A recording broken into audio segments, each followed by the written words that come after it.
بسم الله الرحمن الرحيم. الصلاة والسلام على رسول الله صلى الله عليه وسلم.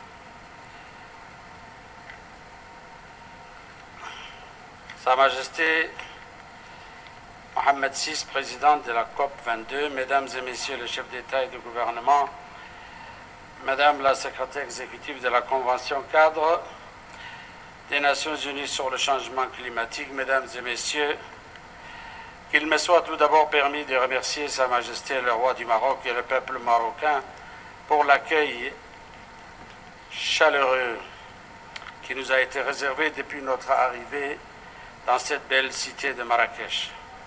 Mes remerciements s'adressent ensuite au président François Hollande pour avoir facilité l'adoption de l'accord de Paris qui a constitué un tournant historique dans la lutte contre le changement climatique.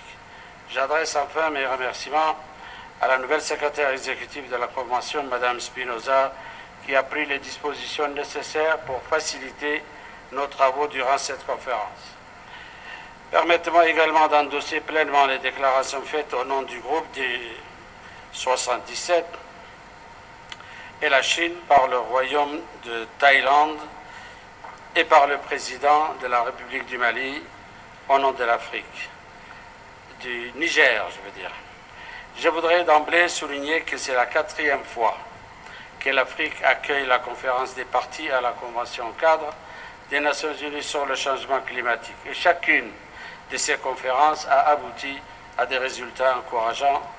Ainsi, la première conférence africaine produisit l'accord de Marrakech, puis la conférence de Nairobi en 2006 permit d'adopter le programme d'action pour l'adaptation. Enfin, la conférence de Durban eut pour résultat la plateforme de Durban qui donna naissance à l'accord de Paris qui engage pour la première fois tous les pays du monde. La conférence de Marrakech arrive donc à un moment crucial dans l'effort de la communauté internationale pour lutter contre le réchauffement global. Cette conférence doit en effet permettre de concrétiser l'engagement pris à Paris en mettant en place des mécanismes qui permettent effectivement de réduire l'émission des gaz à effet de serre tout en renforçant les actions d'adaptation au changement climatique. Monsieur le Président, permettez-moi de me réjouir que la conférence de Marrakech commence sous de bons auspices puisque l'accord de Paris est entré en vigueur il y a quelques jours seulement par les grands pays émetteurs, les grands pays émetteurs l'ont ratifié. Il y a eu lieu ici de féliciter la Chine, les États-Unis d'Amérique, le Brésil, l'Inde, le Canada et l'Union européenne d'avoir montré le bon exemple en ratifiant l'accord de Paris. J'ai également le plaisir de vous annoncer que le Parlement de Djibouti a ratifié l'accord de Paris le 16 octobre dernier et que notre instrument de ratification est déjà déposé au siège des Nations Unies à New York. Il y a quelques mois, nous étions saisis par le doute sur la volonté réelle des pays industrialisés à ratifier l'accord de Paris.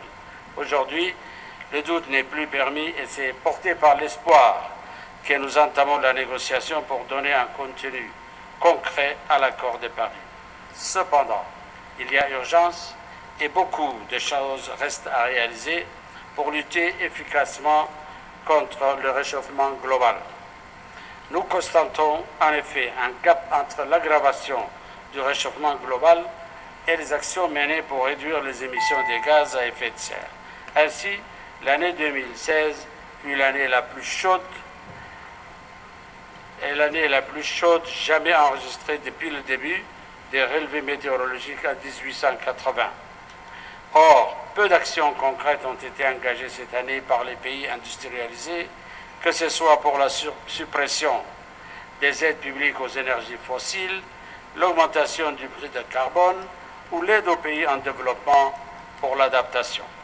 L'Afrique est un continent particulièrement vulnérable aux catastrophes climatiques.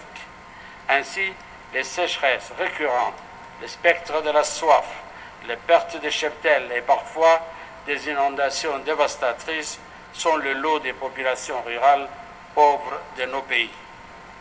Pour nous, Africains, le changement climatique n'est pas une prévision théorique à long terme qu'il faudra anticiper, mais c'est déjà une réalité palpable dont souffrent nos populations quotidiennement.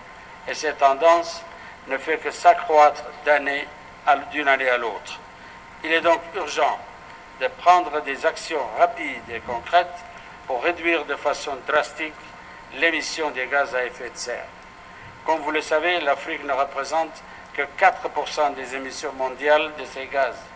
Les pays développés doivent donc assumer leurs responsabilités historiques dans le réchauffement global et apporter les moyens financiers et technologiques nécessaires aux pays en développement, notamment aux pays les moins avancés et aux petits États insulaires qui n'ont pas suffisamment de capacités pour faire face aux bouleversements induits par le changement climatique. Mais cela ne signifie nullement que les pays en développement ne doivent pas prendre leur part du fardeau. C'est d'ailleurs ce que nous avons commencé à faire. Je voudrais ici saluer les actions louables menées par certains pays du continent, notamment l'Éthiopie, qui a développé l'hydroélectricité, le Kenya qui a développé la géothermie et le Maroc, notre pays hôte, a mis en place un projet gigantesque de centrales solaires appelé Nour. Mon propre pays, Djibouti, est en train d'investir massivement dans les énergies géothermiques, solaires et éoliennes. Toutes ces initiatives sont encourageantes, mais elles sont freinées par deux obstacles majeurs qui sont le manque de financement et la faiblesse du transfert des technologies. Au sujet du financement, je voudrais noter ici que la création du Fonds vert pour le climat n'a pas permis de répondre aux espoirs suscités par la mise en place de ce nouveau mécanisme financier. En effet, et en dépit des promesses faites à Paris de mobiliser 100 milliards de dollars, seulement 10 milliards sont effectivement mis à la disposition du Fonds vert pour le climat. Or, il y a lieu de souligner ici que la mise en œuvre de l'accord de Paris est sujette à la mobilisation, la disponibilité et l'accessibilité directe des ressources financières conséquentes par les pays développés en faveur des pays en développement, notamment les pays les moins avancés. Je lance donc un appel solennel pour que les engagements contenus dans les décisions prises à Paris soient respectés en matière de financement des actions d'atténuation et d'adaptation au changement climatique.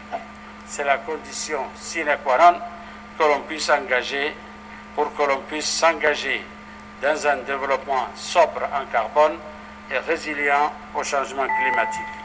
Je vous remercie. Voilà.